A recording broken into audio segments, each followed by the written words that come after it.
तहज्जुद के लम्हे अगर मिल जाए तो उस वक्त रब की बारगाह में दुआ मांगो।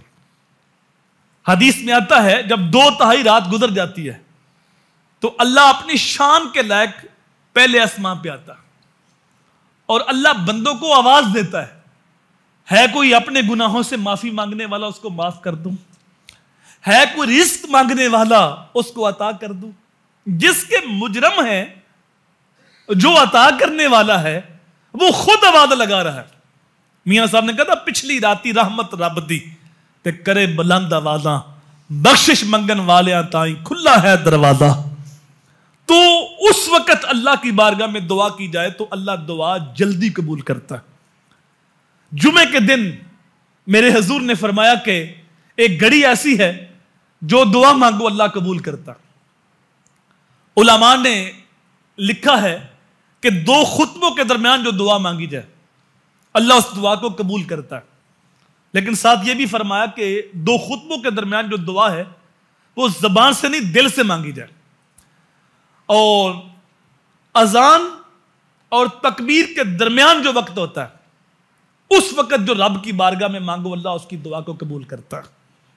वो लम्हे कबूलियत के जब अजान हो तो उसके बाद मस्जिद में आ जाओ, सुनते अदा करो और वक्त मिले तो रब की बारगाह में इल्तिजा करो।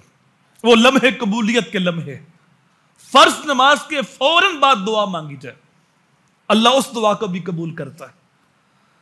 कुरान मजीद की तलावत करने के बाद दुआ मांगी जाए और जब दुआ मांगे तो दुआ के भी आदाब हैं। जब हाथ उठाएं तो यहां सीने तक, यहां कंधे तक और यहां सर तक, और कभी ऐसा भी हुआ कि हजूर ने ऐसे हाथ उठाए कि हजूर की बगलें भी नजर आई, तो हथेलियां आसमान की तरफ हों और यकीन और खुलूस के साथ दुआ मांगी जाए और दुआ मांगने से कबल अल्लाह की तारीफ की जाए, अल्लाह की पाकी, अल्लाह की हम्द बयान की जाए और फिर सोने मोहम्मद पे दुरूद पढ़ा जाए।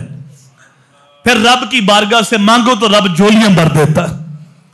मस्जिद नबी का कोना था जो एक सहाबी दुआ मांग रहे थे और दुआ के अल्फाज बड़े खूबसूरत थे। अल्लाहुम्मा इन्नी अस्अलुका बिअन्नका अंतल्लाह, ऐ अल्लाह मैं तो इसे इसलिए मांगता हूं कि तू मेरा अल्लाह है। हजूर सल्लल्लाहु अलैहि वसल्लम ने वो अल्फाज सुने और एक सहाबी को पैगाम देके भेजा कि वो जो कोने में बैठा दुआ मांग रहा है उसको जाके बशारत दे दे कि तेरा दुआ मांगने का अंदाज ऐसा है अल्लाह ने तेरी दुआ को कबूल फरमा लिया।